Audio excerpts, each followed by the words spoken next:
Disaster in darkness. Right now at 10, the tornado strike zone in Moore is pitch dark. With the power out, you can only hear a few generators. No street lights, no homes, nothing like a normal night in this central Oklahoma town. Good evening, I'm Karen Larson. Russ McCaskey is live tonight in Moore. Russ? Well, Karen, we are standing smack dab in the middle of the path of this tornado. Of course, it's an F5, and you can just see some of the damage back here behind me. There's a bunch of cars here just mangled. I'm not even sure where they came from, probably across the street at the medical center. But what we can tell you is there's a home that's about 15 yards to my right. There's virtually nothing left of it except a bathtub, and I'm told that two 4-year-olds and a 6-year-old rode out the storm in that bathtub with bicycle helmets on, and they survived. That's what people are saying, is that when you see this damage, it's hard to believe that so many people survived this storm, but that is what happened, and they did so because they took the very best precautions that they could. Now, most of the people who live around here are in shelters or they're staying with relatives because these homes are just uninhabitable. However, that didn't stop the cleanup crews from working right up until sundown tonight. Hello, I'm Russ McCaskey, and Karen Larson is in Moore tonight. Karen? All right, thank you, Russ.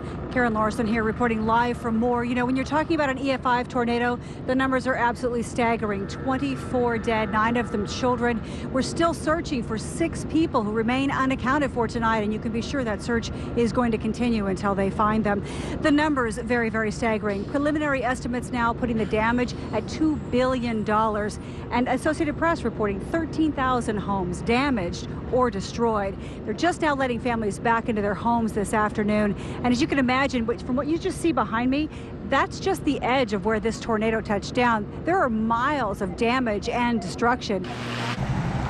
Powerful thunderstorms leave tens of thousands of people in the dark. Live team coverage as Green Country cleans up the mess. Good evening, I'm Karen Larson. And I'm Russ McCaskey. We're live tonight at 56th and Riverside. This is one of the areas that was extremely hard hit by last night's storms. We have just been told that Governor Mary Fallin has issued a state of emergency in wake of last night's storms, and that's going to help with a lot of the debris removal and so forth. You can see some of the stuff behind us here. These big, huge trees that have been here for just about forever, it seems, have been knocked down. Very, very unfortunate. We'll get to more on all the damage and the power outages in just a moment. First of all, I do want to get you up to date on what just came down from PSO relating to power outages, and this happened just within the last 30 minutes. We're told that 62,600 Tulsa County customers are still without electricity tonight. That's down from nearly 100,000 at the height of the storm. We're told 93 main feeder lines are down. 1,400 line and tree workers have been called in to restore power. Officials say it could be Sunday before everyone gets their power back on. Good evening, I'm Russ McCaskey. I'm Karen Larson. Thank you for joining us. Dr. Scott Harrington closed his dental office 9 days ago amid allegations of unsanitary conditions. The State Board of Dentistry reports it found employees reusing syringes, possibly exposing thousands of patients to HIV, hepatitis B, and hepatitis C. We have team coverage tonight. 2 News reporter Brandon Richard is covering the impact on victims being tested for those viruses.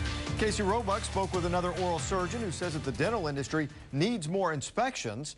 And 2 News problem solver Pete Knutson is checking out the State Board of Dentistry guidelines for inspection. The Oklahoma Board of Dentistry says no one has ever filed a complaint against Dr. Harrington during his 36 years of practice. Still, some are wondering why inspections didn't cover or uncover the multitude of problems. New at 6, 2 News problem solver Pete Knutson takes a look at the board guidelines. Tonight, we now know at least 60 former patients of Dr. Scott Harrington may have contracted hepatitis or HIV from the embattled dentist's office. The new numbers were just released this afternoon. 2 News reporter Dan Perlman is live to tell us exactly what they mean. Dan?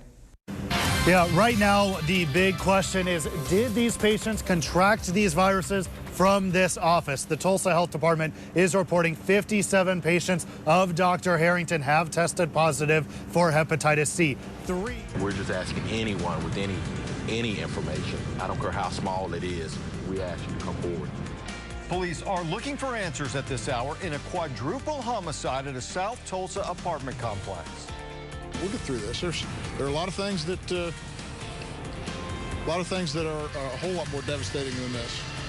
Picking up the pieces after an early morning fire destroys 4 businesses in Owasso.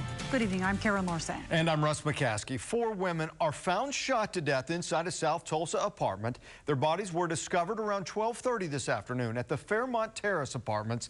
That's near 61st and South Peoria. A 4-year-old boy was found inside the apartments unharmed. 2 News reporter Liz Bryant spoke with the victims' family members. Good evening, Karen and Russ. Thank you, Sarah. Now we will continue to follow the latest developments on these homicides throughout the night. For updates and more information, just go to kgrh.com. Now to an early morning fire. It destroys 4 businesses in Owasso. Happened this morning around 5. Now families that own the businesses are left to pick up the pieces. 2 News reporter Max Resnick joins us now live in Owasso with what's next for one of those families. Max? Brett, new houses are popping up almost every day in the city of Moore. It's really encouraging. 2 News reporter Dan Perlman is live in Moore to tell us how one family is slowly getting back on their feet. Dan? Well, Russ and Karen, the signs of the storm are still here. That tree behind me is an example of that. But thank you, Dan. For another man, recovery is more than rebuilding. Joshua Hornsby's 9-year-old daughter was killed in the tornado. And tonight, Marla Carter shows us how he's moving forward 6 months later. Marla Carter, 2 News works for you. Marla, thanks. And again, our prayers still with him as he works through all this. Well, the rebuilding efforts extend to the Moore Medical Center. The May 20th tornado totaled the old structure, but hope is on the way. A new $25 million facility is set to open in 2016, exactly where the old site was. On this 6-month anniversary of the Moore tornado, we remember the children who died in Plaza Towers Elementary. Yeah, we spent the past 4 months investigating disaster plans in our schools here in Green Country. If a disaster were to happen here, what would happen at your child's school? In the wake of the Moore tornado and the Newtown school shootings, state lawmakers beefed up the law intended to ensure your child's safety in public schools, both during man-made and natural disasters.